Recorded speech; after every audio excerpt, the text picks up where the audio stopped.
우리가 주일 낮예배 시간에 십계명을 살피고 있습니다. 잠깐 복습을 하면 제1계명은 너는 나 외에 다른 신들을 너에게 두지 마라. 하나님만이 진짜 신이십니다. 제2계명은 우상 숭배에 대한 내용으로 우상이나 형상을 만들지 말고 거기에 절하거나 섬기지 말라. 세 번째 계명, 여호와의 이름을 망령되게 부르지 말라. 네 번째 계명, 안식일을 기억하여 거룩하게 지켜라. 구약시대 안식일을 지켰다면 지금은 주일을 지키고 있습니다. 주일은 주님의 날이고 주님이 주인 되시는 날입니다. 그래서 우리가 이렇게 이날도 주인 되신 주님께 예배를 드리고 있습니다. 제5계명은 내 부모를 공경하라. 우리의 영적 아버지 되시는 하나님과 우리를 이 땅에 낳아주신 육적인 부모를 공경하라는 말씀입니다. 그 다음에 지난 시간 살폈던 제6계명은 살인하지 말라. 살인은 사람에게 일어날 수 있는 가장 끔찍한 일입니다. 왜냐하면 한 사람의 목숨을 빼앗는 것은 그 사람의 모든 것을 빼앗는 것이 되기 때문입니다. 돈을 빼앗겨도 목숨이 붙어있으면 다시 벌 기회가 있습니다. 건강을 빼앗겨도 목숨이 붙어있으면 회복할 기회가 있습니다. 그러나 생명을 빼앗기면 아무리 노력을 해도 잃어버린 생명을 찾을 수가 없어요. 그래서 생명을 잃어버린 것은 모든 것을 잃어버린 것이 되고 살인의 죄는 가장 끔찍한 죄에 해당이 되어집니다. 그런데 이 살인은 직접적인 살인이 있고 마음의 살인이 있다고 했습니다. 우리가 사람을 직접 죽이는 건 뭐 그런 일은 별로 없겠지만은 그러나 예수님 말씀하시기를 마음으로 미워하면은 그것이 바로 살인죄다 이렇게 말씀을 하셨습니다. 자, 여기까지 살폈고 오늘 살필 계명은 제7계명 간음하지 말라입니다. 이 계명은 우리 한국적인 정서에 의하면은 설교하는 사람이나 듣는 사람이 전부 다 부담이 되는 그런 내용이에요. 그러나 우리가 10계명을 살피면서 이 계명을 뛰어넘을 수는 없어요. 오늘 우리가 이 부분에 대해서 발언을 배우고 그래서 우리 삶이 이 제7계명과 관계없는 그런 삶이 될 수 있기를 바랍니다. 하나님은 이 제7계명을 통해서 성적으로 음란한 일을 하지 말 것을 명령을 하셨습니다. 여기 간음하지 말라고 하셨는데 여기서 간음이란 말은 무슨 뜻일까요? 배우자 이외의 다른 존재와 성적인 관계를 맺는 것을 얘기를 합니다. 결혼 제도 밖에서의 관계 전부 다 간음죄에 해당이 되어지는데 그런데 성경은 동성 즉 남자 대 남자, 여자 대 여자의 관계도 간음죄로 보고 또 심지어 짐승과의 관계도 다 간음죄에 포함을 시킵니다. 간음죄는 우리 믿는 사람들도 쉽게 빠질 수 있는 그런 죄입니다. 우리 사회 거의 모든 영역에서 남자, 여자가 구분 없이 함께 활동을 합니다. 여러분이 직장생활 할 때 주변에 앉아있는 사람이 남자고 여자입니다. 그러다 보니까 배우자 외의 존재에게 성적인 매력을 느낄 수 있는 가능성이 높은 것이 현실입니다. 그런데 하나님은 간음하지 말라 하셨어요. 그런데 우리는 간음의 위협이 있는 그런 현장에서 살고 있습니다. 물론 이것이 죄는 아니에요. 이 남자 여자 관계에 대한 인식이 급변하고 있는데 과거에는 악하다고 생각했던 일들이 지금은 당연하게 여겨지고 있어요. 동거와 혼외 출산이 늘고 이혼과 재혼이 늘고 있습니다. 또 우리나라에서도 간통죄가 폐지된 게 한참 오래됐고 또 유럽 대부분의 지역과 미국 일부 지역에서는 동성결혼이 합법화가 되고 있습니다. 우리나라도 동성결혼 합법화를 위해서 또 이를 추진하는 세력들이 있어요. 과거에는 부끄러워하던 일들이 지금은 자랑거리가 되고 있습니다. 어느 순간부터 우리 사회는 혼전 임신을 결혼 선물이라고 생각을 해요. 그 전에는 이런 일이 있으면 정말 부끄러워 얼굴도 들지 못했는데 지금은 결혼 선물이다 축하를 해요. 혼전 순결을 지키는 청년들이 이제는 오히려 이상한 사람처럼 여겨지는 그런 사회가 되고 말았습니다. 간음을 죄라고 여기지 않아요. 그냥 사랑이라고 여기고 이것은 각자 개인의 자유의 문제다 이렇게 생각합니다. 그래서 어떻게 보면은 이 제7계명은 우리가 사는 이 시대와 뒤떨어진 아주 한참 뒤떨어진 그런 계명처럼 보입니다. 그런데 우리는 어떻게 선택을 해야 될까요? 하나님은 가늠을 하지 말라. 하지만 세상은 그것이 사랑이다. 괜찮다. 우리가 어디를 따라야 될까요? 우리는 당연히 하나님의 말씀을 따라야 됨을 믿습니다. 아멘. 그 말씀을 살핌으로써 우리의 몸과 마음이 더욱더 거룩해지기를 주님의 이름으로 축원합니다. 아멘. 첫째, 제7계명은 가정을 보호하는 계명입니다. 간음하지 말라. 이 계명은 하나님의 세우신 창조 질서 중에서 가장 핵심 질서인 혼인 제도를 지켜주는 그런 계명이에요. 하나님의 창조의 핵심은 사람입니다. 또 사람의 창조의 절정은 아담과 하와의 결혼이에요. 하나님이 먼저 아담을 창조하셨습니다. 그런데 아담이 혼자 있는 것을 하나님 보셨을 때 좋지 않았어요. 창세기 2장 18절입니다. 시작. 여호와 하나님이 이르시되 사람이 혼자 사는 것이 좋지 아니하니 내가 그를 위하여 돕는 곁을 지으리라 하십니다. 혼자 있는 아담을 위해서 여자를 만드셨습니다. 그리고 두 사람의 가정을 이루어요. 자, 창세기 2장 24절을 봅시다. 시작. 이러므로 남자가 부모를 떠나 그의 아내와 합하여 둘이 한 몸을 이룰지어다. 아담과 하와가, 즉 남자와 여자가 결혼을 통해서 한 몸을 이뤘습니다. 이것이 바로 인류 최초의 가정입니다.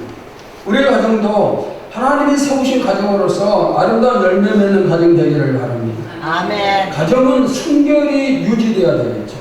그럴 때 하나님의 예비하신 복이 가정에 임하게 될 겁니다. 가정이 순결하면은 든든한 가정이 될 수밖에 없어요. 그래서 가정에 간음이 침투하면 안 돼요. 또한 아직 결혼하지 않은 사람들은 순결함으로 결혼을 준비할 수 있어야 됩니다. 하나님은 순결한 남자와 여자가 한 몸을 이루어 가정을 이루기를 원하십니다. 이 땅에서 모든 행복은 하나님이 만드신 아름다운 가정의 질서의 기초를 해요.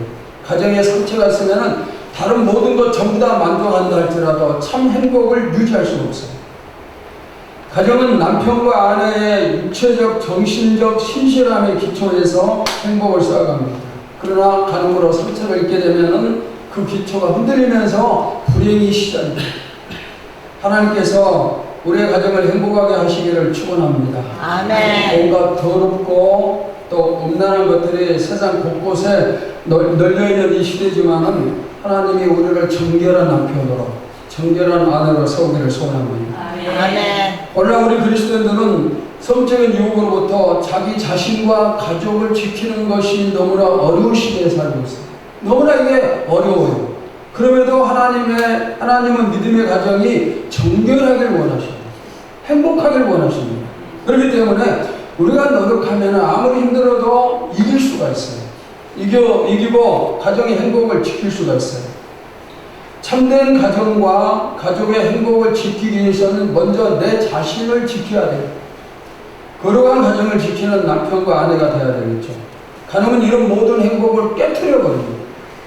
남편과 아내 사이에 제3자가 끼어들면 부부 사이가 깨어져요. 부부 사이가 깨어지면 그 영향이 자녀들에게 미치고 부모와 자녀 사이가 또 안 좋은 관계로 바뀌게 되겠죠.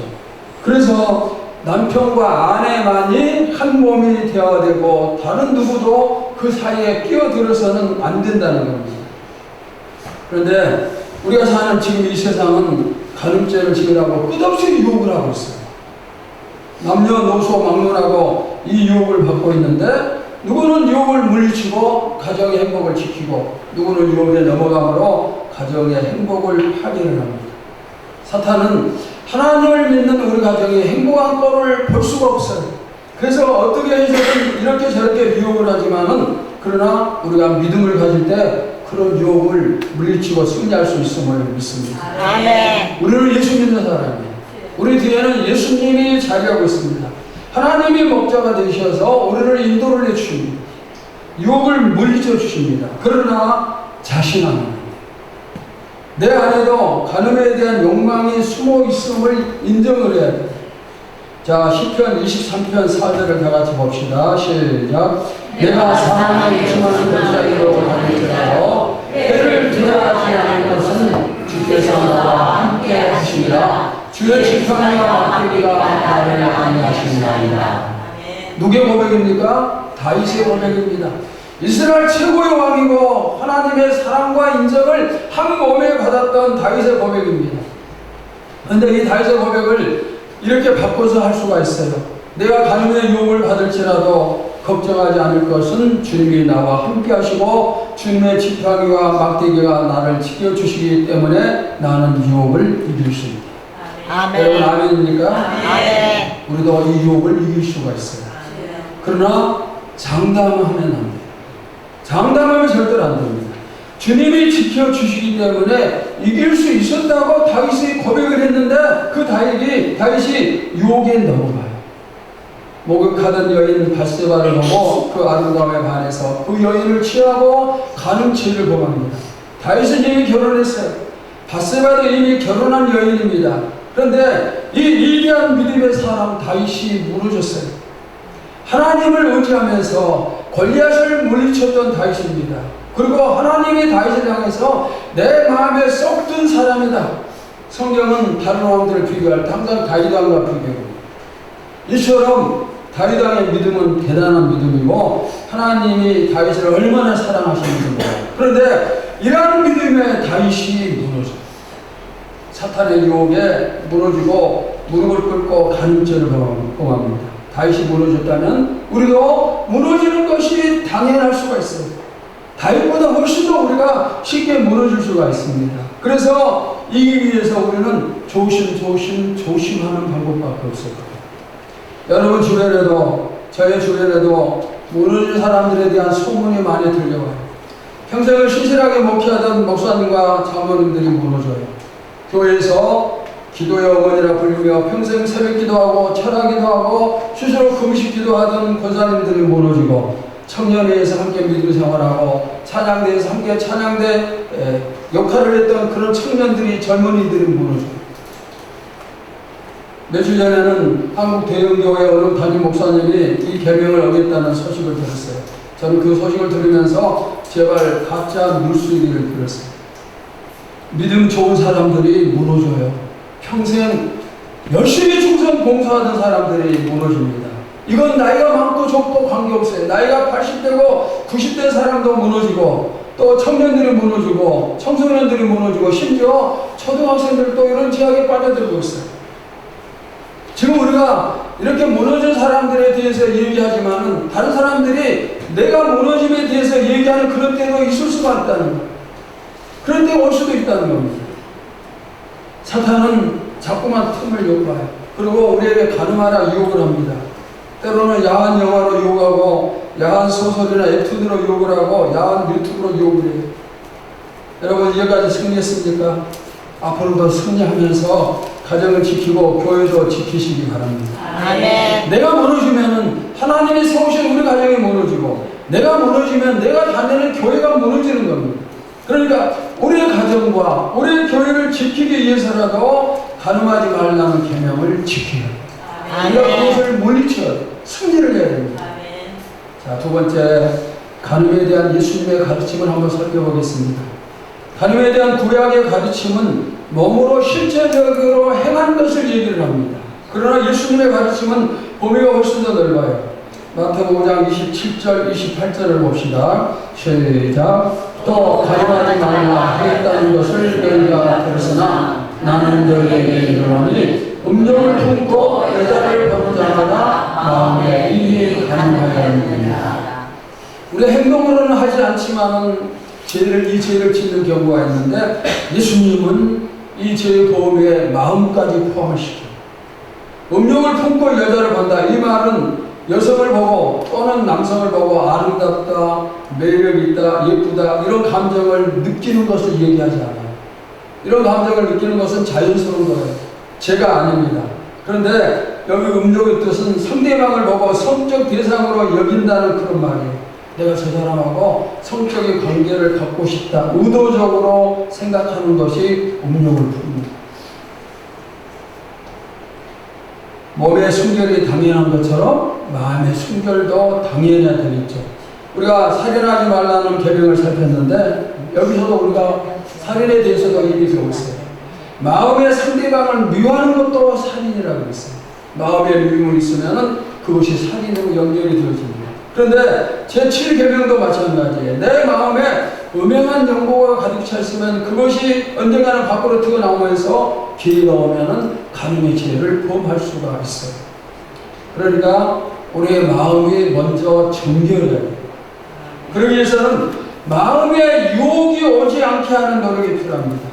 그런데 우리는 눈만 뜨면은 유혹에 노출되어 있어요. 내가 이렇게 원하지 않더라도 노출되어 있습니다.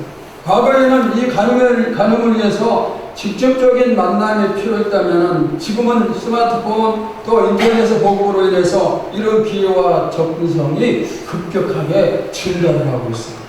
이제는 직접 만나지 않아도 직장에서도 또 집에서도 심지어 배우자가 옆에 있는데도 다른 이성과 은밀한 관계를 주고받을 수가 있어요. 온라인 데이팅 앱, 또 채팅 사이트, 소셜미디어 이런 것들은 24시간 접근이 가능해요. 제가 이 설교 준비하면서 여러 가지 자료를 찾아보고 그러는데 별별 것들이 다 있어요. 또 이런 내용들을, 이런 자료들을 얼마든지 접할 수가 있어요. 영화나 소설이나 만화나 게임이나 요즘엔 심지어 인공지능을 통해서, 인공지능을 이용해서 이런 일들을 또 이런 것들을 찾을 수가 있어요. 그런 자료들을 찾아서 보면서 마음에 뭘 느낄까요? 어떤 생각을 하겠습니까? 주님은 그런 마음, 그런 생각까지 전부 다 뭐라고요? 간음이요, 음행이라 이렇게 말씀을 하십니다. 내 마음에 이런 것들이 가득한데 성령 충만함을 받을 수 있을까요? 내 마음에 이런 것들이 꽉 차 있는데 말씀을 듣는다고 은혜를 받고 기도한다고 응답을 받겠습니까? 우리 마음이 하나님이 받으시는 마음이 되기를 바랍니다. 깨끗하고 아름다운 마음이 되어야 돼요. 물론 이것을 우리가 또 잘 알고 있어야 돼요. 내 마음에 이런 성적인 욕구가 생긴다고 해서 그것이 절대 잘못은 아니에요. 하나님은 인간을 이런 욕구를 가진 존재로 창조하셨습니다. 내가 예수 믿는 사람이 되었다고 해서 이 욕구가 저절로 사라지고 그건 아니에요. 배고프면은 밥을 먹고 싶어요. 피곤하면 잠을 자고 싶고, 이런 성적인 욕구도 마찬가지로 건강한 사람에게 생기는 자연스러운 그런 욕구입니다.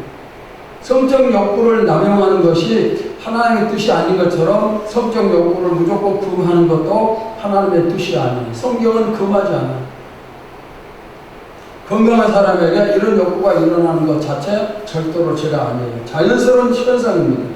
그런데 이런 욕구가 일어나는 것까지는 자연스럽지만 그 다음에 그것을 어떻게 해결하는가, 이게 중요한 거예요. 바울은 거기에 대해서 방법을 말씀을 해주는데 고린도전서 7장 1절에서 5절까지입니다. 교독을 하시겠어요? 너희가 쓴 문제에 대하여 말하면 남자가 여자를 가까이 아니함이 좋으나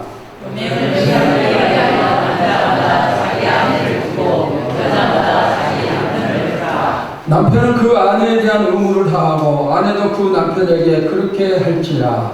아내는 자기 몸을 주장하지 못하고 오직 그 남편이 하며 남편도 그와 같이 자기 몸을 주장하지 못하고 오직 그 아내가 하나니. 다 같이 서로 분방하지 말라. 다만 기도할 힘을 얻기 위하여 한 곳은 얼마 동안을 하되 다시 합하라. 이는 너희가 전체 못함으로 말미암아 사탄의 너희를 시험하지 못하게 하리라. 우리 믿는 사람이 음란을 피하고 성적인 욕구를 해결케 하는 하나님의 방법은 첫째가 바로 결혼입니다. 가정입니다. 여기 방금 3절 말씀에 부부간에 의무를 다하라는 말씀인데 무슨 뜻일까요? 배우자가 원할 때 성적인 의무를 다하라는 그런 뜻이에요. 상대방에게 이 의무를 다하면은 상대방이 간음의 유혹에 빠지지 않고 이겨나갈 수가 있겠죠. 막을 수 있기 때문에 의무를 다하라 이렇게 말씀을 합니다. 그런데 기도하기 위해서는 잠시 동안 각방을 써도 되지만 그러나 그것도 오래 하지 말고 다시 합하라. 왜? 사탄이 틈탈 여지가 있기 때문이다. 이렇게 말씀을 합니다.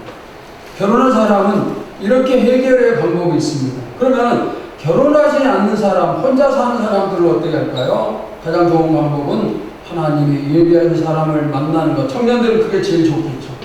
우리 교회 청년들이 좋은 배우자를 만나는 축복을 누리기를 바랍니다. 아멘. 예수님은 우리의 몸과 마음이 거룩하길 원하십니다. 주님이 원하시는 대로 거룩하고 정결하기를 축원합니다. 아멘. 자, 그 다음 세 번째는 유혹을 이길 수 있는 구체적인 방법을 살피겠습니다. 그러면 어떻게 이길 수가 있을까요? 자, 우리 모두에게 유혹이 찾아오는데 어떻게 이길 수가 있는가? 거기에 대해서 몇 가지 말씀을 드리면, 첫째는 피해야 돼. 피하라. 도망쳐라. 이 유혹은 싸워서 이길 수 있는 유혹이 죄가 아닙니다. 피함으로 승리할 수가 있어요. 싸워서 이기는 죄가 아니에요. 도망쳐야 됩니다. 자, 예를 들어서 여러분은 술을 너무 좋아해요. 그런데 예수 믿고 성령 충만함 받고 술을 딱 끊었어요. 이제 내가 절대로 마시지 않겠다 작정을 했습니다. 그런데 친구들이 또 술집에 가자고 유혹을 합니다.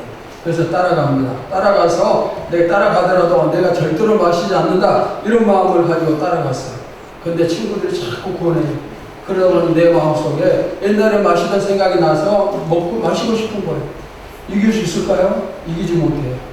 그럼 어떻게 이기고? 아예 그 자리에 가지 않는 것, 피하는 것이 해답이에요.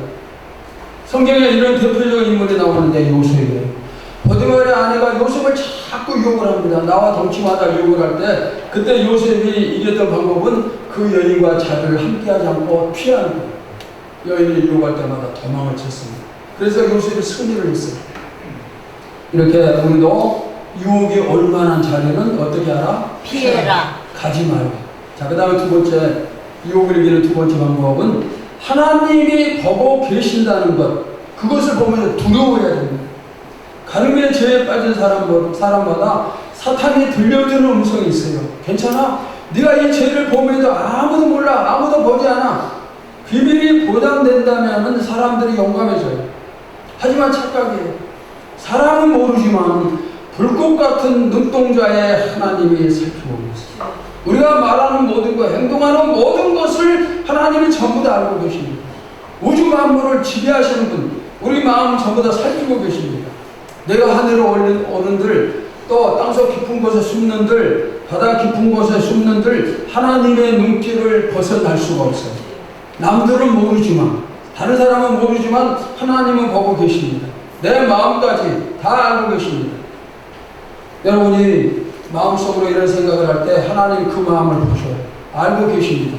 그리고 사단의 유혹에 넘어갈 때 그걸 보시면서 하나님의 마음이 얼마나 아프시겠습니까?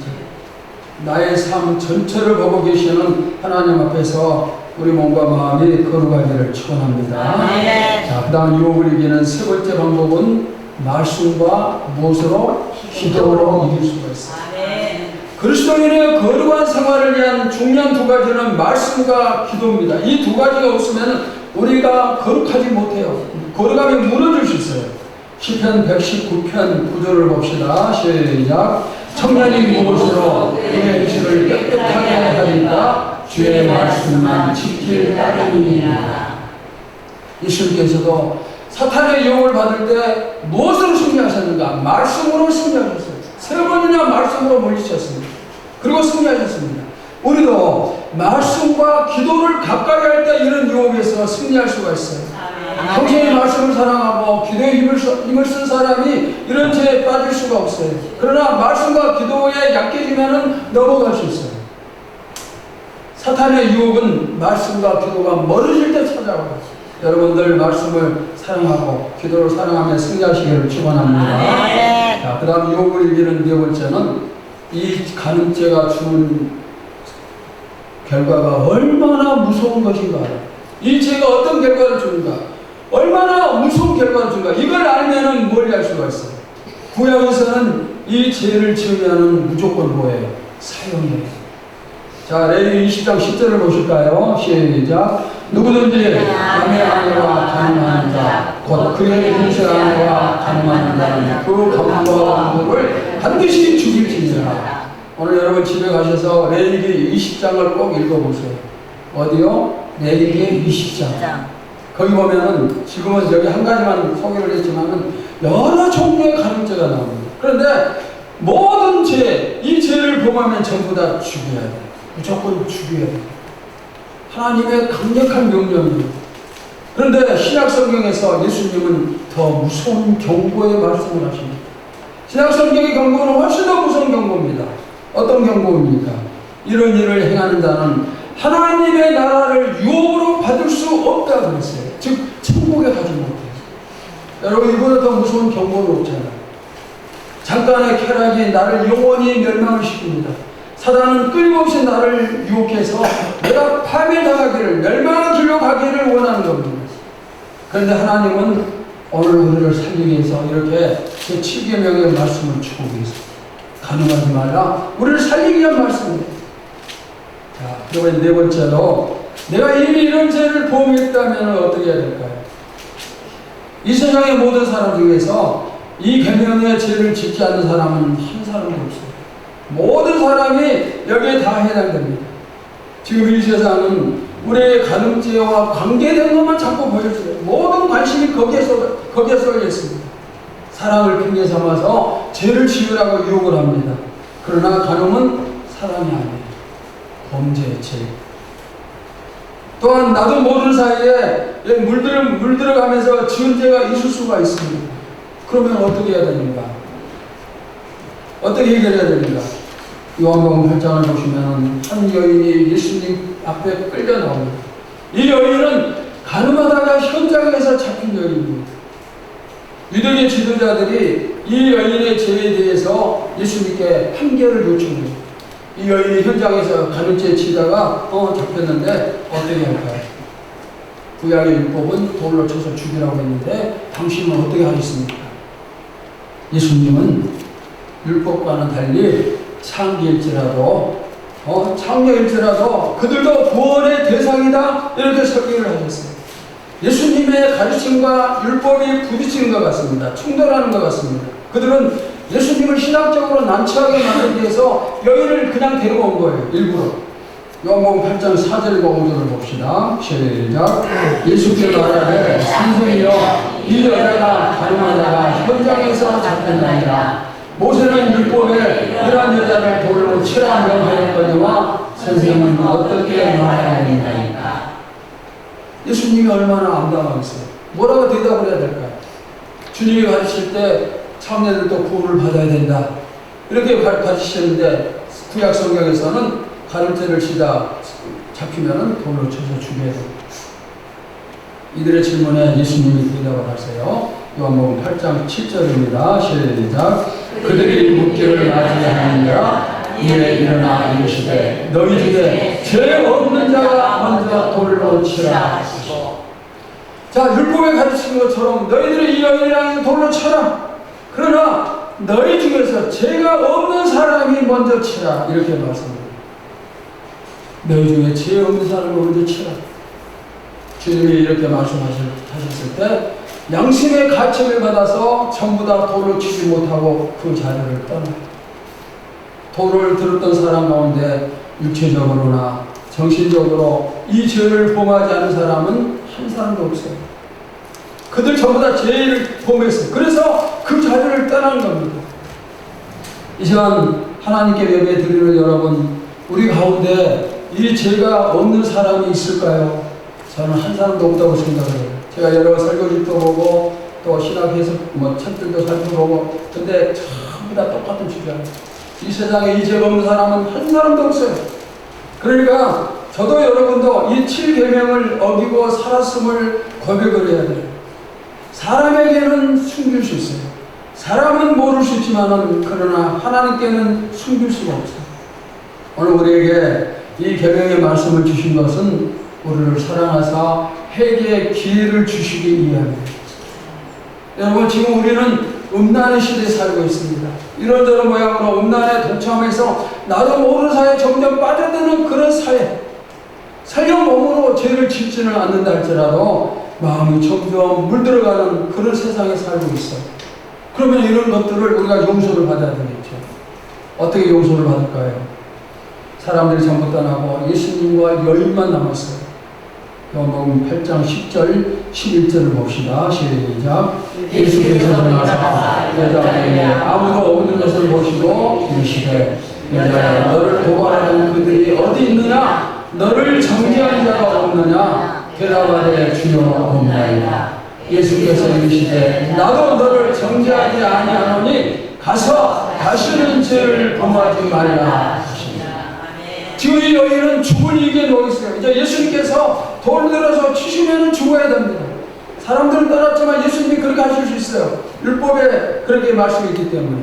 여인의 마음이 얼마나 조마조마하고 무서웠을까요? 그런데 주님이 이렇게 말씀하십니다. 나도 너를 정죄하지 아니하노니 가서 다시는 죄를 범하지 말라. 우리 출처리 부분 한번 같이 볼까요? 시작. 나도 너를 정죄하지 아니하노니 가서 다시는 죄를 범하지 말라. 예수님께서 이 시간에 우리에게도 나에게도 이렇게 말씀하십니다. 내가 너를 정죄하지 않겠다. 그러나 이제부터는 이런 죄를 범하지 말라. 주님의 이 음성을 들을 수 있기를 바랍니다. 그리고 주님의 이 시간에 우리 모두를 전부 다 용서해 주셨음을 믿으시기를 바랍니다. 이게 뭡니까? 하나님의 은혜예요. 하나님의 은혜. 말씀을 마치면서 한 가지 질문을 하겠습니다. 여러분 주변에 혹시 이 간음죄를 실제적으로 범한 사람이 있습니까? 우리 가족 중에 내가 아는 사람 중에 그런 사람이 있습니까? 그 사람을 향해서 돌을 들겠어요? 돌을 들겠습니까? 우리는 돌을 던질 사람이 아니라 돌을 맞아야 될 사람이에요. 좀 전에 가늠하다 잡힌 여인 돌을 들고 쳐 죽이려 하던 사람들 전부 다 톡 갔어요. 우리도 마찬가지예요. 나 역시 돌에 맞아야 될 사람인데 주님이 용서해 주셨습니다. 이제 남을 정죄하고자 했던 그 돌을 내려놓고 주님 앞에 엎드리시기를 바랍니다. 주님의 십자가 보혈의 은혜를 힘입고 또 힘입어서 깨끗하게 용서받기를 바랍니다. 내가 하나님 앞에서 거룩한 모습으로 설 때 우리 가정이 행복한 가정입니다. 또 우리 가정이 행복한 가정이 될 때 우리 교회라는 공동체가 행복하고 든든한 공동체가 됨을 믿습니다. 여러분들이 이렇게 든든한 공동체에서 오는 도구가 되시기를 주님의 이름으로 축원합니다. 하나님 감사합니다. 죄악 많은 이 세상을 향해서 주님 우리를 구원하기 위해서 우리를 용서해 주시기 위해서 제7계명 간음하지 말라는 말씀을 주셨습니다. 세상이 온통 이 간음죄로 가득 차고 있습니다. 세상은 그것을 사랑이라고 우기고 있습니다. 그러나 주님은 그게 죄라고 분명히 말씀을 하십니다. 주여 우리도 이러한 죄악 속에 끊임없이 수없이 빠져들었음을 고백을 합니다. 간음하다 걸린 여인을 용서해 주셨던 것처럼 이 시간에 우리도 용서하여 주시옵소서.